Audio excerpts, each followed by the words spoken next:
Hi all, welcome to Real Talks with Akhila. Wishing everyone a happy Christmas. So, Barros, the Guardian of Treasures.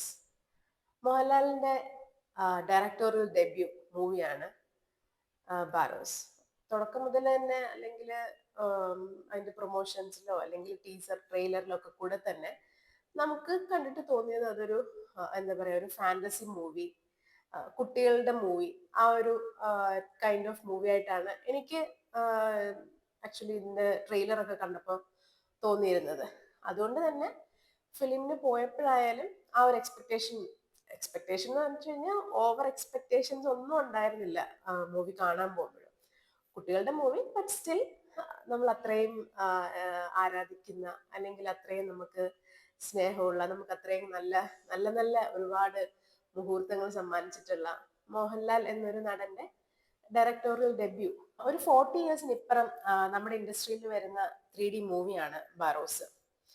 Visual vice actually നല്ല standard, നല്ല quality keep ചെയ്തിട്ടുണ്ട്. Scenes ഒക്കെ വളരെ രസമുണ്ട് 3D കാണുമ്പോൾ. Movie കാണാൻ പോകുന്നവരുണ്ടെന്നുണ്ടെങ്കിൽ obviously 3D തന്നെ കാണാൻ സജസ്റ്റ് ചെയ്യുന്നു. പക്ഷെ എന്തെങ്കിലും ഫിലിമിലേക്ക് വരുവാണെന്നുണ്ടെങ്കിൽ എനിക്ക് ടോട്ടലി നല്ലെന്നുണ്ടെങ്കിലും സാറ്റിസ്ഫൈങ് ആയിരുന്നില്ല മൂവി. അൺഫോർച്ചുനേറ്റ്ലി ഡിസപ്പോയിന്റിങ് ആണ്. ശരിക്കും സങ്കടമുണ്ട് അങ്ങനെ അങ്ങനെ ഒരു റിവ്യൂ പറയണം എന്നുള്ളതില്. ബട്ട് സ്റ്റിൽ ഞാൻ ഒരു ഡൈഹാർട്ട് മോഹൻലാൽ ഫാനാണ്. സോ എനിക്ക് മൂവി എന്തോ അത്ര അപ്പീലിംഗ് ആയില്ല. I personally feel that. മൊത്തത്തിൽ എന്താ പറയാ, ഡബിങ് വൈസ് ആണെന്നുണ്ടെങ്കിലും ശരിക്കും പറഞ്ഞു കഴിഞ്ഞാൽ വേറെ ഏതോ ഭാഷയിലെ സിനിമ നമ്മൾ ഡബ് ചെയ്ത് കാണുന്ന ഒരു ഫീൽ ആയിരുന്നു. ആരുടെയും ഇപ്പം മറ്റുള്ള കോ ആർട്ടിസ്റ്റിന്റെ ഒക്കെ ഡബിങ് ഭയങ്കര മോശമായിരുന്നു. ഒന്നും സിങ്ക് ആവാത്ത പോലെയോ എന്തൊക്കെയോ എവിടൊക്കെയോ ഭയങ്കര പ്രശ്നങ്ങളുള്ള പോലെയാണ് ഫീൽ ചെയ്തത്.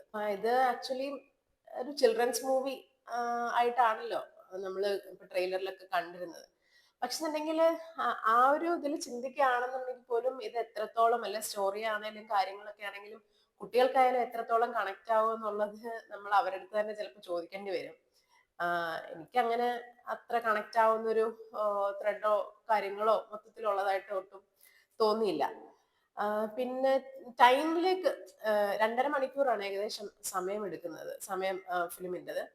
പക്ഷെ എന്തെങ്കിലും സമയം തീരുന്നില്ലല്ലോ തീരാനായോ എന്ന് നമ്മൾ ഇടയ്ക്കിടയ്ക്ക് വാച്ച് നോക്കേണ്ട അവസ്ഥ ഉണ്ടായി.